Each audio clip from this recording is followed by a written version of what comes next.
بسم اللہ الرحمن الرحیم نحمدہ ونصلی علی رسولہ الکریم انا انزلناہ فی لیلۃ القدر وما ادراک ما لیلۃ القدر۔ اللہ تعالیٰ کی عادت ہے کہ اللہ تعالیٰ اس دنیا کے نظام کو مساوات کی بنیاد پہ اللہ نے اس نظام کو نہیں چلایا۔ سب ایک جیسے نہیں ہیں اس دنیا میں۔ اللہ تعالیٰ نے انسانوں کو تمام مخلوق پہ ترجیح عطا فرمائی ہے۔ پھر انسانوں میں بھی سب کو ایک جیسا مقام نہیں دیا۔ پیغمبروں کو اللہ تعالیٰ نے عام لوگوں پر فضیلت عطا فرمائی۔ پھر پیغمبروں کو بھی ایک جیسا مقام نہیں دیا۔ اللہ تعالیٰ نے پیغمبروں میں حضرت ابراہیم علیہ السلام، موسیٰ علیہ السلام، عیسیٰ علیہ السلام اور سید الانبیاء محمد صلی اللہ علیہ وسلم کو باقی پیغمبروں پر فضیلت عطا فرمائی۔ اور پھر ان چاروں کو بھی ایک جیسا مقام اللہ نے نہیں دیا۔ ان میں سب سے افضل مقام اللہ نے اپنے حبیب محمد صلی اللہ علیہ وسلم کو عطا فرمایا۔ تو جیسے اللہ تعالیٰ کی عادت ہے کہ انسانوں میں اللہ نے فرق رکھا، مخلوق میں فرق رکھا، تو اللہ تعالیٰ نے اسی طرح اس زمین کے خطوں میں فرق رکھا ہے۔ اس زمین میں سارے خطے ایک جیسے نہیں ہیں۔ مسجد کو اللہ نے عام جگہوں پر فضیلت دی۔ پھر مسجدوں میں مسجد اقصیٰ، مسجد نبوی اور مسجد حرام کو اللہ نے باقی مسجدوں پر فضیلت دی۔ اور ان تین مسجدوں میں بھی اللہ نے سب سے زیادہ فضیلت مسجد حرام کو دی جہاں بیت اللہ ہے، اور اتنی بڑی فضیلت دی کہ مسجد حرام میں ایک نماز کا ثواب 1,00,000 نمازوں کے برابر قرار دیا گیا۔ اور علماء کہتے ہیں صرف نماز ہی نہیں ہے بلکہ ایک نیکی کا ثواب اللہ نے مسجد حرام میں 1,00,000 نیکیوں کے برابر رکھا ہے۔ تو اسی طرح اللہ تعالیٰ نے جو اوقات ہیں، وقت ہیں، ان کو بھی ایک جیسا نہیں رکھا۔ اللہ تعالیٰ نے ہفتے کے دنوں میں جمعے کے دن کو ان بقیہ 6 دنوں پر اللہ نے فضیلت عطا فرمائی ہے۔ پھر اللہ نے مہینوں میں تمام مہینوں پر رمضان المبارک کو فضیلت عطا فرمائی ہے۔ آپ رمضان میں جب کوئی نیکی کرتے ہیں تو پورے سال کی نیکی ایک طرف اور رمضان کی نیکی ایک طرف، کئی گنا اجر اس کا بڑھ جاتا ہے۔ اسی طرح سے اللہ رب العزت نے پورے رمضان کو بھی ایک جیسا نہیں رکھا، بلکہ اللہ نے رمضان کے آخری عشرے کو پچھلے 2 عشروں پہ اللہ نے فضیلت دی ہے کہ رمضان کے آخری عشرے میں عبادت کا ثواب بقیہ 2 عشروں سے زیادہ ہے۔ یہی وجہ ہے کہ آپ صلی اللہ علیہ وسلم رمضان کے آخری عشرے میں شد میزرہ، امی عائشہ رضی اللہ تعالیٰ عنہ فرماتی ہیں تہبند کس لیا کرتے تھے۔ یہ کنایہ ہے عبادت سے کہ بالکل پوری رات آپ صلی اللہ علیہ وسلم عبادت کیا کرتے تھے۔ اور کمال کی بات یہ ہے کہ رمضان کے آخری عشرے کی جو 10 راتیں ہیں یا 9 راتیں ہیں، ان میں بھی پھر اللہ نے 9 کو برابر نہیں قرار دیا، بلکہ ان میں ایک رات ایسی اللہ نے بنائی جو پورے رمضان کی تمام راتوں سے افضل اور پورے سال کی تمام راتوں سے افضل، اور اس کا نام بھی اللہ نے خود متعین کیا کہ اس کا نام ہے لیلۃ القدر۔ قدر کا مطلب مرتبے والی، قدر و منزلت والی، اونچے مقام والی رات۔ تو یہ اللہ کی عادت ہے کہ جیسے آپ دیکھتے ہیں کہ مختلف قسم کی کمپنیاں مختلف پیکیجز نکالتی ہیں اپنی پروڈکٹ کو سیل کرنے کے لیے، لوگوں کو فائدہ پہنچانے کے لیے، خود پیسے کمانے کے لیے۔ اللہ کو ہماری ضرورت نہیں ہے ہماری عبادت کی۔ اللہ کو اس بات کی ضرورت نہیں ہے کہ ہم اس کی عبادت کریں تو اس کو کوئی فائدہ ہوگا، لیکن اللہ ہمیں فائدہ پہنچانے کے لیے، ہمیں عبادت کی طرف لانے کے لیے، ہماری تربیت کے لیے کہ یہ کسی طرح کسی بہانے آ جائیں۔ جیسے دیکھیں مارکیٹوں میں سیل لگتی ہے نا، چیزیں سستی ہو جاتی ہیں، کمپنی کا تو اس میں اپنا مفاد ہوتا ہے، تو غریب سے غریب آدمی بھی اس سیل کی وجہ سے سستے میں وہ چیزیں خریدنا شروع کر دیتے ہیں۔ تو اللہ تعالیٰ کا تو کوئی مفاد نہیں ہے ہم سے، لیکن اللہ ہمیں فائدہ پہنچانے کے لیے مختلف قسم کے پیکیج دیتے ہیں کہ آؤ رمضان کا ایک پیکیج ہے جس میں گناہ گاروں کو توبہ کی توفیق ملتی ہے۔ پورے سال کچھ نہیں کیا تو کچھ رمضان میں کر لو، پورے سال مسجد میں عبادت کی توفیق نہیں ملی تو چلو عمرہ کی آج تمہیں توفیق ملی، مسجد حرام میں عبادت کر لو، یہاں تو میں 1 پر 1,00,000 تمہیں دوں گا۔ تو یہ جو اللہ کی طرف سے پیکیج ہمیں ملتے ہیں یہ اللہ کے فائدے کے لیے نہیں، ہمارے فائدے کے لیے، کہ ہم جیسے نالائق شاید ثواب کا سن کے کہ بھئی ایک نیکی کا ثواب بہت زیادہ بڑھا چڑھا کر دیا جا رہا ہے، تو جیسے مارکیٹوں میں غریب آدمی بھی وہ اس جو ہے پیکیج کی وجہ سے خریداری کے لیے پہنچ جاتا ہے، تو اسی طرح جو بھی آخرت کی لالچ رکھنے والے لوگ ہیں، اگرچہ وہ گناہگار ہیں لیکن اس پیکیج سے فائدہ اٹھانے کا اللہ ان کو موقع دیتا ہے۔ پورے سال کچھ نہیں کیا تو اب آؤ، میری طرف سے سیل لگی ہوئی ہے، میری طرف سے ایک نیکی پہ لاکھوں نیکیاں دی جا رہی ہیں، آؤ میری طرف اور اس بہانے کچھ عبادت کر لو۔ تو عقل مند لوگ اللہ کی اس آفر سے فائدہ اٹھاتے ہیں, اللہ کی طرف سے پیش کردہ اس آفر سے اور اللہ کی اس رحمت سے فائدہ اٹھاتے ہیں. تو وہ رحمت کیا ہے؟ قرآن نے اس رحمت کو بیان کیا کہ یہ جو لیلۃ القدر کی رات ہے یہ اللہ کی طرف سے اتنا بہترین پیکیج ہے کہ قرآن خود اس کا تذکرہ کرتا ہے, لیلۃ القدر خیر من الف شہر. فرمایا کہ اللہ کہہ رہا ہے کہ کسی نے 1000 مہینے عبادت کی, جو تقریباً 83 سال بنتے ہیں, تو 83 سال کی عبادت کا اجر ایک طرف اور اس ایک رات کی عبادت کا اجر ایک طرف. آپ بتائیے کتنا بہترین اللہ کی طرف سے یہ اللہ کی رحمت کا معاملہ ہے اور اللہ کی طرف سے یہ کتنا بہترین پیکیج ہے. تو اتنا زیادہ اس میں ثواب. اور اللہ نے بتایا کہ یہ ایسی برکت والی رات ہے, 2 جگہ قرآن نے اس کا تذکرہ کیا, انا انزلناہ فی لیلۃ مبارکہ, کہ ہم نے اس رات میں قرآن کو نازل کیا اور یہ برکت والی رات ہے. ایک جگہ قرآن کہہ رہا ہے برکت والی رات, ایک جگہ قرآن کہہ رہا ہے قدر و منزلت والی رات, اور دونوں جگہ قرآن کہہ رہا ہے کہ ہم نے اس رات کی سلیکشن کی ہے قرآن کو نازل کرنے کے لیے. تو ایک فضیلت تو اس رات کی یہ ہے کہ اس میں عبادت کا اجر ہزاروں گنا بڑھ جاتا ہے. آپ 83 سال مسلسل عبادت کرتے رہیں اور اس ایک رات میں آپ عبادت کریں تو اللہ کی رحمت ہے کہ اس ایک رات کی عبادت کا ثواب 83 سال کی عبادت کے برابر ہو جائے گا. تو بہت ہی محرومی کی بات ہے کہ کوئی شخص اس رات کو سوتے میں گزار دے. اور علماء نے یہ بیان کیا ہے کہ جو بھی فضیلت والے دن یا فضیلت والی راتیں ہوتی ہیں ان میں جیسے عبادت کا ثواب بڑھ جاتا ہے, گناہ کا عذاب بھی اسی حساب سے کئی گنا بڑھ جاتا ہے. جیسے مسجد حرام کے بارے میں حدیث میں آتا ہے کہ ایک نماز 1,00,000 کے برابر, لیکن قرآن کیا کہتا ہے, وَمَن يُرِدْ فِيهِ بِإِلْحَادٍ بِظُلْمٍ نُذِقْهُ مِنْ عَذَابِ السَّعِيرِ. مسجد حرام میں ظلم اور گناہ کا کوئی بھی معصیت جو ہے, گناہ ہے, اس کا عذاب بھی کئی گنا بڑھ جاتا ہے. اس لیے علماء کہتے ہیں کہ مسجد حرام میں ایک جرم وہ 1,00,000 جرموں کے برابر ہے. مسجد حرام میں ایک چوری 1,00,000 چوریوں کے برابر ہے. مسجد حرام میں ایک جھوٹ 1,00,000 دفعہ جھوٹ بولنے کے برابر ہے. تو صرف نیکی کا ثواب نہیں بڑھتا, گناہ کا عذاب بھی بڑھ جاتا ہے. اسی طرح علماء کہتے ہیں کہ رمضان میں جیسے نیکی کا ثواب کئی گنا بڑھتا ہے, گناہ کا عذاب بھی کئی گنا بڑھتا ہے. جیسے مسجد میں نیکی کا ثواب بڑھ گیا, مسجد میں اگر آپ جرم کرتے ہیں, گناہ کرتے ہیں, تو عذاب بھی بڑھے گا کہ اللہ کے گھر میں تم غلط کیسے کر رہے ہو. تو اسی طرح یاد رکھیے کہ لیلۃ القدر میں 3 قسم کے لوگ ہیں. ایک تو وہ لوگ جو عبادت کر کے اس رات کو قیمتی بناتے ہیں اور 83 سال کی عبادت اپنے کھاتے میں, اپنے اعمال نامے میں ڈال لیتے ہیں. ایک وہ لوگ ہیں جو محروم ہوتے ہیں, پوری رات سوتے رہتے ہیں, لیکن وہ بھی خوش قسمت ہیں کہ چلو عشاء کی نماز جماعت سے پڑھی, فجر کی جماعت سے پڑھی, کسی درجے میں ان کو بھی ثواب مل گیا, تراویح کی کچھ رکعتیں پڑھ لیں جتنی اللہ نے توفیق دی. یہ وہ لوگ ہیں جنہوں نے اس رات کو بہت حد تک ضائع کر دیا, لیکن خسارے والا کام انہوں نے نہیں کیا. خسارے والے وہ لوگ ہیں جو اس رات میں بھی گناہ نہیں چھوڑتے, ڈرامے دیکھ رہے ہیں, فلمیں دیکھ رہے ہیں, غیبتیں کر رہے ہیں اور عشاء کی نماز جماعت سے نہیں پڑھ رہے, گناہ کر رہے ہیں, فجر کی نماز جماعت سے نہیں پڑھ رہے. تو یہ بدبخت لوگ ہیں.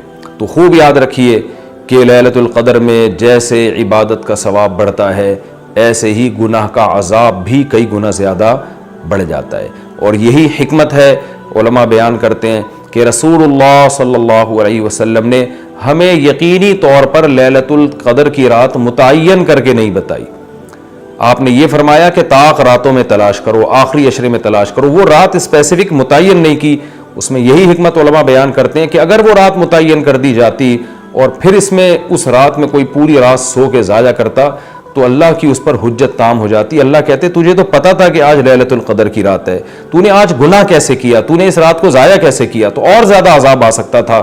ایسا نہ ہوتا کہ دنیا میں عذاب آ جاتا. تو اس لیے اللہ نے اس کو مخفی کر دیا کہ تھوڑا سا کنفیوژن میں ڈال دیا کہ تاکہ اس میں اگر کوئی اس رات کو ضائع کرتا ہے تو اس کو یقینی طور پر افسوس نہ ہو کہ ہو سکتا ہے وہ یہ سوچے شاید آج کی رات نہ ہو بلکہ ہو سکتا ہے کل یا پرسوں کی رات لیلۃ القدر ہو جائے. ایک حکمت تو علماء یہ بیان کرتے ہیں.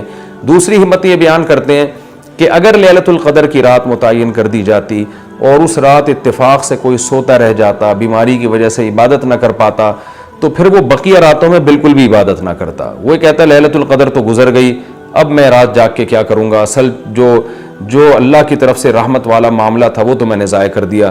تو اللہ نے اس امت پر احسان کیا کہ بتا دیا بھائی آخری عشرہ ہے اور طاق راتوں میں امکان زیادہ ہے, تاکہ کوئی 21ویں رات کو عبادت نہ کر سکے تو اس کو یہ خیال نہ ہو کہ بھائی اب لیلۃ القدر کا چانس ہی ختم ہو گیا، بھائی ہو سکتا ہے 22ویں ہو سکتا ہے 23ویں ہو، تو اس لالچ میں، اس امید میں وہ 10 کی 10 راتیں عبادت کرے گا۔ اور تیسری حکمت علماء نے یہ بیان کی ہے کہ لیلۃ القدر کی رات کو 100% متعین کر کے نہیں بتایا گیا تاکہ لوگ اس بہانے زیادہ عبادت کریں اور جو طلبگار ہیں انہی کو ملے۔ اب جو آخری 10 عشرے میں یقینی طور پر پوری عبادت کرے گا اس کے لیے تو لیلۃ القدر یقینی ہے، جو آخری عشرے میں کچھ راتیں جاگے گا کچھ راتیں نہیں جاگے گا تو اس کے بارے میں امکان ہے کہ شاید لیلۃ القدر اس سے فوت ہو گئی ہو۔ ہاں طاق راتوں میں جو عبادت کرے گا، تمام طاق راتوں میں، 21ویں میں، 23 میں، 25 میں، 26ویں، 27ویں رات، 29ویں رات، تو اس کے بارے میں بھی امکان ہے کہ وہ لیلۃ القدر کو پالے گا۔ تو اللہ تعالیٰ یہ چاہتے ہیں کہ جو پورے آخری عشرے میں تمام طاق راتوں میں خاص طور پر عبادت کریں ان کو لیلۃ القدر ملے۔ تو اگر اللہ رات متعین کر دیتے تو پھر تو ہر آدمی اس لیلۃ القدر میں جاگ لیتا، لیکن اللہ نے نظام ایسا بنایا کہ بھئی جو طلب کرے گا اور تمام راتیں جاگے گا اس کو تو یقینی طور پر لیلۃ القدر ملے گی، اور جو تمام راتوں میں عبادت کا اہتمام نہیں کرے گا تو اس کے لیے معاملہ مشکوک ہے، امکان ہے کہ مل جائے، امکان یہ بھی ہے کہ نہ ملے۔ تو اس لیے بھی علماء کہتے ہیں کہ لیلۃ القدر کی یقینی طور پر تعیین نہیں کی گئی۔ بہرحال بہت کثرت سے اس بارے میں روایات ہیں جن میں آتا ہے کہ رمضان کے آخری عشرے میں اور رمضان کی طاق راتوں میں خاص طور پر آپ صلی اللہ علیہ وسلم نے فرمایا کہ لیلۃ القدر کو تلاش کرو۔ تو ہمیں لیلۃ القدر میں کرنا کیا ہے؟ اس میں کچھ بدعتیں بھی پھیلی ہوئی ہیں، جتھے بنا کے مسجدوں میں جانا اور اجتماعی عبادتیں کرنا، یہ تمام چیزیں اسلاف سے ثابت نہیں ہیں، اور ان کو دین سمجھ کے کریں گے یہ بدعت ہو جائیں گی، سنت سے دور ہیں یہ سب چیزیں۔ انفرادی عبادت ہونی چاہیے، نماز کا کوئی الگ سے مخصوص طریقہ ثابت نہیں ہے لیلۃ القدر کی رات میں، جو طریقے سے عام آپ نمازیں پڑھ رہے ہیں وہی اسی طریقے سے، یہ نہیں کہ پہلی رکعت میں یہ صورت دوسری میں یہ صورت، یہ تمام چیزیں لوگوں میں پھیلی ہوئی ہیں، یہ بدعت ہے، ان کا حقیقت سے سنت سے کوئی تعلق نہیں ہے۔ تلاوت کریں، دعائیں مانگیں اور تہجد کی نماز پڑھیں، جتنے نوافل اللہ آپ کو توفیق دیتا ہے، آپ جیسے عام معمول ہے نوافل پڑھنے کا اسی طرح پڑھیں، اور بہتر ہے گھر میں عبادت کریں۔ گھر میں اگر مشکل ہو رہی ہے تو مسجد میں بھی جا سکتے ہیں، لیکن نوافل گھر میں پڑھنا یہ مسجد میں پڑھنے سے زیادہ افضل ہے۔ مسجد میں شور شرابہ کرنا، لیلۃ القدر کے نام پہ جتھے بنا کے بیٹھنا، پھر لیلۃ القدر کی رات پہ پوری رات پروگرام چلنا مسجدوں میں، یہ سب چیزیں لوگوں کو عبادت سے غافل کرنے والی ہیں۔ بیان بھی ہونے چاہیے مختصر، آدھا گھنٹہ ہو گیا، 1 گھنٹہ ہو گیا، باقی وقت عبادت میں لگانا چاہیے۔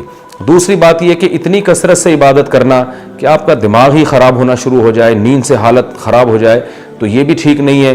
کچھ دیر آرام بھی کرنا چاہیے تاکہ جتنی عبادت ہو وہ طبیعت میں نشاط کے ساتھ اور فریشنس کے ساتھ ہو، آپ اس میں ٹینشن میں نہ آ رہے ہوں۔ اور ایک اہم بات یہ بھی ہے کہ اصل عبادت گناہ چھوڑنا ہے۔